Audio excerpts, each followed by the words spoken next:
అధ్యక్ష. అలాగే మనం వారసత్వంగా వచ్చింది మనం పొట్టి శ్రీరాములు గారి దగ్గర నుంచి, పింగళి వెంకయ్య గారి దగ్గర నుంచి మువ్వెన్నెల జెండా, భాషా ప్రయుక్త రాష్ట్రాలు వస్తే చెడు కూడా అట్లాగే మనం వచ్చింది అధ్యక్ష. మనకి గత ప్రభుత్వం మనకు అందించింది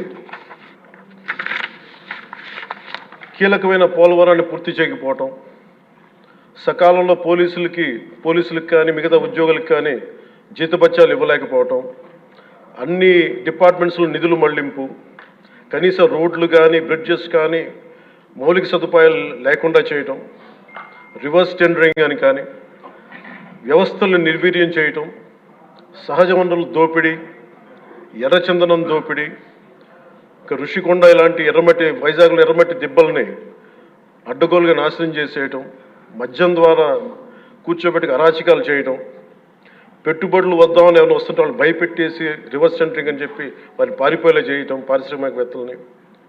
ఇది మనం తద్వారా మనకి వాళ్ళ ద్వారా కూడా వచ్చిన వారసత్వం అధ్యక్ష. వీటన్నిటిని అధిగమించి ఎలా ముందుకెళ్ళాలి, ఏ స్థాయిలో వెళ్ళాలి అనేది నేను మొన్న ఎలక్షన్ ముందు కూడా మా సహచరులందరికీ కూడా చెప్పాను, ప్రతిసారి ప్రజలందరికీ కూడా తెలియజేశాను. ఒక సుదీర్ఘమైన అనుభవం నాయకులు ఈ రాష్ట్రానికి చాలా అవసరం. దేశంలో కూడా ఇంకెవ్వరికి రాని పరిస్థితి మన రాష్ట్రానికి వచ్చింది. మనస్ఫూర్తిగా నేను అంతకుముందు ఏమి చెప్పాను, ఈరోజు కూడా అదే చెప్తున్నా అధ్యక్ష. 4 దశాబ్దాల సుదీర్ఘ అనుభవం ఉన్న శ్రీ గౌరవ ముఖ్యమంత్రి శ్రీ నారా చంద్రబాబు నాయుడు గారి అధ్యక్షతన, ఆయన లీడర్షిప్ కింద మేమందరం నేర్చుకుని, నాలాంటి వాడుగా నేర్చుకొని కింద పనిచేయడానికి, రాష్ట్రాన్ని అభివృద్ధి వైపు పయనం చేసేలా ముందుకెళ్ళడానికి సంసిద్ధంగా ఉన్నాం. మేము దాన్ని కట్టుబడి ఉన్నాం. ముఖ్యంగా లా అండ్ ఆర్డర్ చాలా క్షీణించిపోయింది. ఈ లా అండ్ ఆర్డర్ విషయంలో చూస్తే సాక్షాత్తు గౌరవ ముఖ్యమంత్రి గారిని దాదాపు అకారణంగా అన్యాయంగా 53 రోజులు ఆయన్ని ఒక ఫాల్స్ కేసులు పెట్టి జైల్లో పెట్టారు. అలాగే అధ్యక్ష, మీరు కూడా గతంలో మిమ్మల్ని కూడా ఎంత వేధించారో మా అందరికీ తెలుసు, సభ్యులందరికీ తెలుసు. నిన్న రఘురామకృష్ణరాజు గారు కూడా ఏ స్థాయిలో అనుభవించారో అందరికీ రాష్ట్రం అంతా తెలుసు. కానీ చాలా పెద్ద మనసుతోటి ఆయన వస్తే చాలా మనసు విప్పి నవ్వుతూ మాట్లాడడం చాలా ఆనందం కలిగించింది. మీ నుంచి మేము నేర్చుకోవాలి. ఎంత అంటే దాడి చేసిన, హాని చేసిన మీ పెద్ద మనసుకి సభాముఖం మీ అందరికీ మీకు ప్రత్యేకించి మీకు ధన్యవాదాలు చెప్తాను. మీ అందరి నుంచి మీ నుంచి స్ఫూర్తి తీసుకుంటాం. మీ నుంచి అంటే తిట్లు తిన్నా కానీ, దెబ్బ తిన్నా కానీ ఎంత సహృదయతో ఉండాలనేది మీరు చూపించారు. ఇంకొక యాంగిల్లో శ్రీ నారా చంద్రబాబు నాయుడు గారు నిన్న కూడా చెప్తా ఉన్నారు, వాళ్ళు మన మీద దాడులు చేశారు కదా అని చెప్పి ఈరోజు మనకు 164 సభ్యులు ఉన్నారని చెప్పేసి, 21 మంది పార్లమెంట్ సభ్యులు ఉన్నారని చెప్పి మనం కూడా అలా చేయడం సహేతుకం కాదు. చాలా మనం యాజ్ పర్ సిస్టమే వెళ్ళాలి. నిన్న కూడా చాలామంది సభ్యులు మా మీద దాడులు జరుగుతూ ఉన్నాయి, మా మీద బెదిరిస్తున్నారు, ఈ రోజుకి ఓడిపోయి కూడా ఇంకా మన కూటమి సభ్యులందరి మీద బెదిరిస్తున్నారు అని అంటే, చంద్రబాబు నాయుడు గారు ఒకటే చెప్పాను, మనం అలాంటి వాటికి నేను విరుద్ధం. మీరు అలా కనుక కాదు, సిస్టమ్ని కాదని కనుక మీరు చేస్తే మీరు నాకు దూరం అవుతారని చెప్పి చాలా స్పష్టంగా చెప్పారు. అది నాకు కూడా చెప్పారు, అది మీకు కూడా వర్తిస్తుందని చెప్పి ఖచ్చితంగా చంద్రబాబు గారు చెప్తాను. ఈ దృష్టిలో ఖచ్చితంగా దాన్ని ఒళ్ళు దగ్గర పెట్టుకుని మేమందరం ఉంటాం sir. Will take your guidance very seriously and committedly sir.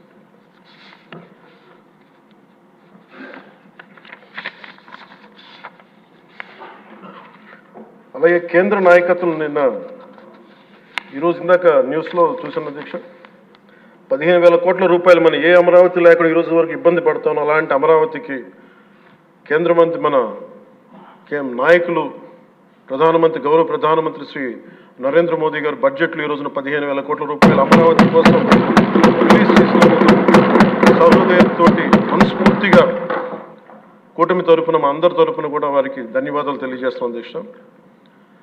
To Honorable Prime Minister Sri Narendra Modi ji, we are grateful to you, sir, for releasing the funds and will be eternally indebted to you, sir. అలాగే భవిష్యత్తులో అధ్యక్ష చంద్రబాబు గారు కూడా చాలా స్పష్టంగా చెప్పారు నిన్న, ప్రభుత్వంలో భాగస్వామ్యంలో ఉన్న కార్యకర్తలు కానీ, మా సహచర ఎమ్మెల్యేలు కానీ, మీరు వ్యక్తిగతంగా ఏ తప్పులు చేసినా అది ప్రభుత్వం మీద పడుతుంది. అలాంటి తప్పులు జరగకుండా చూసుకోండి. అలాంటివి జరిగితే మటుకు నేను ఎవరైనా స్థనామానం లేకుండా నాకు వాళ్ళకి సిస్టమ్ పనిచేస్తూ ఉంటుంది. అది మీరు అర్థం చేసుకుంటే నేను ఏ ఉద్దేశంతో చెప్తానని చెప్పారు అధ్యక్ష. ఇలాంటి తప్పులు జరిగితే అవి వ్యక్తులు చేసిన తప్పులు పార్టీలకు కానీ ప్రభుత్వానికి కానీ చెడ్డ పేరు రాకూడదు. దాన్ని ఎలా హ్యాండిల్ చేసుకోవాలో జనసేన పార్టీ తరఫు నుంచి నేను మా వాళ్ళందరికీ కూడా ఒకటే తెలియజేశాను. మీరు వ్యక్తిగతంగా కనుక ఏదన్నా చేసి అది కూటమి ప్రభుత్వానికి ఇబ్బంది కలిగితే నేను వారిని వదులుకోవడానికి సిద్ధంగా ఉన్నానని చెప్పి చాలా స్పష్టంగా తెలియజేశాను అధ్యక్ష. అది మీరు ఇసుక విధానాల్లో కానీ మైనింగ్ విధానాల్లో కానీ ఏ రకంగానా సరే గత ప్రభుత్వం చేసింది కదా మేము కూడా చేస్తామని ఎవరన్నా నాకు జనసేన పార్టీ తరఫు నుంచి ఎవరన్నా సరే ఉంటే వారిని నియంత్రించే బాధ్యత, వారిని సరిచేసే బాధ్యత మేము తీసుకుంటాం. అలాగే చట్టపరమైన తప్పు జరిగితే చట్టపరంగా ఎలాంటి చర్యలు తీసుకోవాలో అది మాకు కూడా అప్లై చేయండి, నాతో సహా. మేము తప్పు చేస్తే నాతో సహా ఆ చట్టాలు నాకు కూడా అప్లై చేయండి. ఎవరు దీనికి అతీతులు కాదు. దీనికి ముఖ్యంగా ఈ 5 సంవత్సరాల కాలం ఇది హాలిడే కాదు ఎవరికి. మన ముఖ్యమంత్రి గారు కూడా చెప్తా ఉన్నారు, ట్రాఫిక్ జామ్స్ ఎంతసేపు జరుగుతున్నాయి, ఈ ప్రోటోకాల్స్ ప్రకారం సెక్యూరిటీ హ్యాజర్డ్స్లో ఎంతసేపు ట్రాఫిక్ నాపుతున్నారు, ఒక 2-3 నిమిషాల మించి ప్రజలు ఇబ్బంది పడకూడదని పదే స్పష్టంగా చెప్తా ఉన్నారు. అలాగే మన ఎస్కార్ట్ సెక్యూరిటీ వల్ల సామాన్య ప్రజలు ఇబ్బంది పడకూడదని మాకు దృష్టికి తీసుకొచ్చారు. ఖచ్చితంగా దాన్ని మా కింద అధికార యంత్రాంగాన్ని మొత్తానికి తెలియజేశాను సార్. అలాగే ఈరోజు మనకున్నది భవిష్యత్తు బాధ్యత. ఇది కేవలం ఈ హౌస్లో ఉన్న వ్యక్తులకే కాదు అధ్యక్ష, ఇంక్లూడింగ్ బ్యూరోక్రాట్స్కి. గత ప్రభుత్వం చాలా అవుట్రైట్ తప్పులు చేస్తూ ఉంటే కూడా బ్యూరోక్రసీ చాలా వరకు చాలా నిర్లిప్తంగా ఉండిపోయారు అధ్యక్ష. ఒక్క ఐఏఎస్ అధికారి ఏసార్లు రివ్యూ చేసిన ఒక్క ఐఏఎస్ అధికారి పేరు చెప్తా ఉంటారు.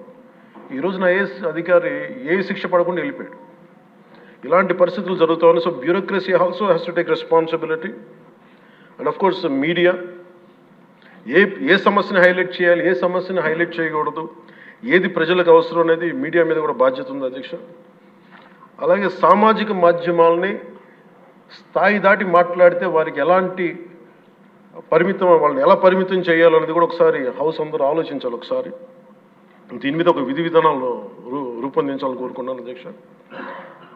అలాగే ముఖ్యంగా ఇక సభలో ఉన్న మా సహచర ఎమ్మెల్యేలు, గౌరవ ముఖ్యమంత్రి గారు, మేమందరం కూడా వీఆర్ ఆల్ కమిటెడ్ సార్.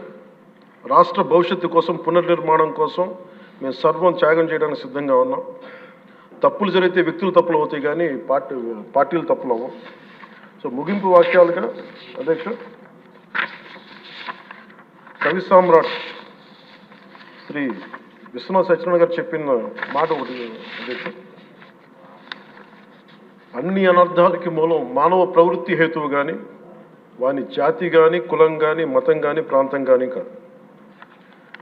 వ్యక్తులు చేసిన తప్పుల్ని దయచేసి వ్యక్తులకే ఆపాదించాల అధ్యక్ష, పార్టీలకు కాదు. అలాగే ఈ క్రమంలో తప్పులు చేస్తే విధి నీతిలో ఒకటి చెప్తారు, ఒక గ్రామం కోసం ఒక కుటుంబాన్ని, ఒక కుటుంబం కోసం ఒక గ్రామం కోసం ఒక కుటుంబాన్ని, ఒక రాజ్యం కోసం ఒక గ్రామాన్ని వదులుకోక తప్పదని. అలాగే నాలాంటి వాడు కూడా తప్పులు చేసిన అధ్యక్ష చాలా నిస్సందేహంగా నాలాంటి వాడిని కూడా శిక్షించాలి అధ్యక్ష. అలాంటి బలమైన సంకేతం ప్రజలకు పంపించాలి అధ్యక్ష.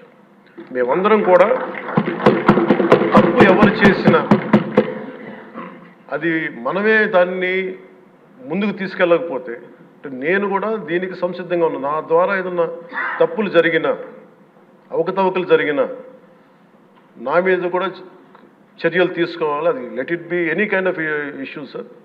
అది నేను నా వంతుగా నేను మీకు తెలియజేస్తున్నాను. I will be liable if I do any mistake as I uphold this as long as I hold this responsibility. అందుకని అందరం కూడా మేము దీన్ని స్ఫూర్తిగా తీసుకొని గౌరవ ముఖ్యమంత్రి శ్రీ చంద్రబాబు గారికి మీ అపారమైన అనుభవం రాష్ట్రానికి చాలా అవసరం. మేము మీకోసం అహిర్నిశలు ఈ రాష్ట్రాన్ని తిరిగి గాడిలో పెట్టే వరకు మేము ఎప్పుడు కూడా మీ కనసాయిగల్లో పనిచేస్తాం అని తెలియజేసుకున్న గౌరవ ముఖ్యమంత్రి గారికి, నాకు అవకాశాన్ని ఇచ్చిన సహచర మా మంత్రివర్గానికి, సభ్యులకి, గౌరవ సభ్యులకి, గౌరవ సభాపతి గారికి, గౌరవ ముఖ్యమంత్రి గారికి, మీ అందరికీ నా చేతులెత్తి నమస్కారం.